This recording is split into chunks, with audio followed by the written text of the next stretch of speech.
The long-standing tension along the Israel-Lebanon border has escalated sharply in recent weeks as Hezbollah, the Iran-backed Lebanese militant group, intensified its campaign of rocket fire and drone assaults into northern Israel in response to an increasingly broadening regional conflict involving Iran and Israeli military operations.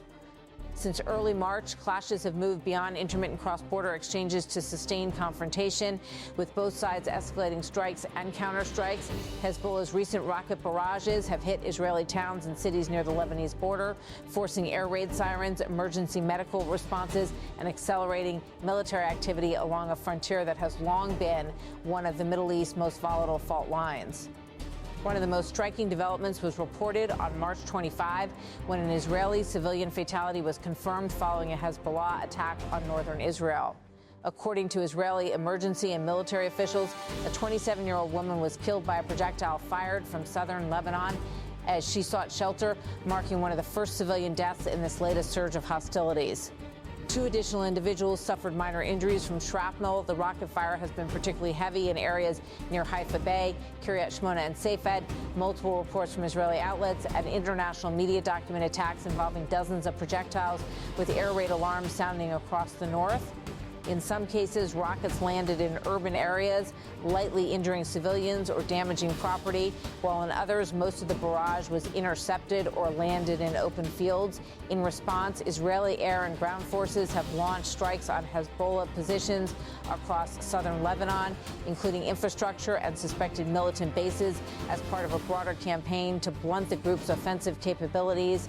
Israeli Defense Minister Israel Katz announced that the Israel Defense Forces intend to occupy a significant swathe of southern Lebanon up to Litani River to establish what he described as a security zone that would prevent further rocket attacks and threaten Hezbollah's operational depth. The decision represents a significant shift in Israel's approach, moving beyond border defense to sustain territorial control within Lebanon, a move that has drawn international concern and raised fears of protracted occupation and broader conflict. The United Nations, humanitarian organizations, and regional governments have warned that expanded Israeli operations risk civilian harm and further displacement. The humanitarian toll across Lebanon has been severe.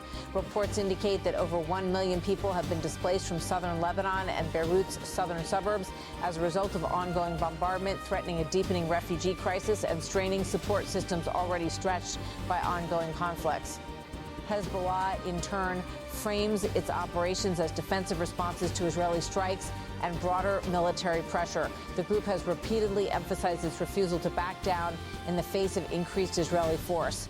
In a public statement, Naim Qassem, Deputy Secretary General of Hezbollah, declared Hezbollah will continue without limits. Naim Qassem, Deputy Secretary General of Hezbollah. This unambiguous commitment signals the group's resolve to carry on its campaign despite mounting casualties and pressures on both sides of the border. Beyond the rocket barrages, Hezbollah has deployed a range of tactical elements. Reports document the use of drones alongside artillery and rocket launchers, suggesting an expanded operational toolkit aimed at challenging both ground and aerial maneuvers by Israeli forces. Hezbollah also claimed to have fired anti-air missiles during some clashes, asserting that an Israeli jet was forced to retreat, a claim not independently verified by either Israeli or third-party intelligence assessments, but indicative of the group's efforts to project capability. The tensions in this northern theater of conflict are inseparable from the broader regional dynamics shaped by the ongoing 2026 Iran war, which has pitted U.S. and Israeli forces against Iranian military and proxy networks across the Middle East. Hezbollah's involvement reflects Iran's strategy of opening multiple pressure points against Israel, stretching defenses, and complicating a purely southern front that is centered on Gaza and other flashpoints. From Tehran's perspective, allied militant groups, including Hezbollah, serve to keep Israeli forces engaged on several fronts. This multi-directional pressure, analysts argue, is designed not necessarily to annihilate Israel's military, but to force it into a cycle of response that constrains options and consumes resources. On the Israeli side, the government underscores its right and obligation to protect its civilians, territory, and strategic interests. Officials have defended the expanded military operations in Lebanon as necessary for national security, citing the need to preempt further rocket fire and deter Hezbollah's mobilization against towns, military outposts, and infrastructure. The dynamics have also shifted beyond conventional ground and artillery combat. Hezbollah's barrage campaigns have often forced Israel to reposition its air defenses, including Iron Dome batteries, to northern sectors, moves that intelligence analysts say could expose other fronts or create vulnerabilities elsewhere. Experiences on the ground depict a population on edge, with civilians in border communities like Kiryat Shmona and the Galilee region repeatedly experiencing sirens and taking shelter amid intermittent attacks. Unlike the large-scale evacuations seen in previous flare-ups, Israeli authorities have opted to keep many communities in place, committing to protective measures rather than mass displacement, a policy shift that reflects both strategic calculation and social considerations. Amid the broad escalation, casualties continue to mount. In Lebanon, the majority of victims have been civilians, according to health authorities and aid organizations, with women, children, and families among those killed or injured in repeated bombardments. In Israel, deaths have been fewer but deeply felt, with the first confirmed civilian fatality in this round of conflict reported in late March following a Hezbollah rocket strike. Military analysts caution that as long as these clashes continue without clear diplomatic initiatives or ceasefire agreements, the risk of deeper and more protracted conflict remains high.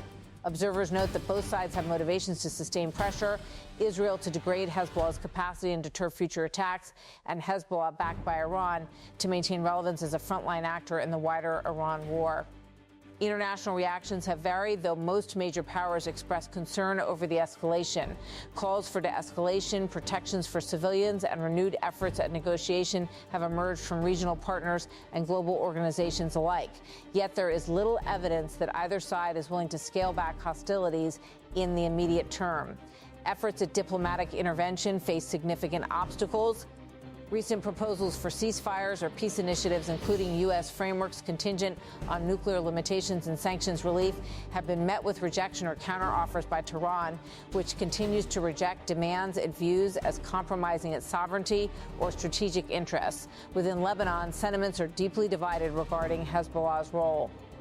While some view the group as a resistance movement defending Lebanese sovereignty and opposing Israeli incursions, others criticize its involvement for dragging the country deeper into war and contributing to civilian suffering across the south. For Israel, the calculated decision to occupy portions of southern Lebanon and target Hezbollah's infrastructure underscores a new phase in a decades-long conflict that has periodically flared and then receded. The current escalation reflects not only longstanding enmity, but also the fusion of multiple regional crises, from Iranian influence and U.S. military involvement to the fallout from strikes across Lebanon, Iran, and other theaters of conflict. In daily life across northern Israel and southern Lebanon, the hazards of war have become starkly real. Sirens, rocket impacts, displaced families, shattered infrastructure, and the ever-present tension of unpredictable escalation shape a reality where civilians and combatants alike navigate the uncertainties of a conflict that has no clear end in sight. As one military source put it, this confrontation has moved past isolated engagements. It is now a sustained and expanding clash where every rocket barrage, every aerial strike, and every strategic directive contributes to a narrative of persistent warfare, a narrative driven by deep-rooted political divides, regional ambitions, and the lives of those caught in the crossfire.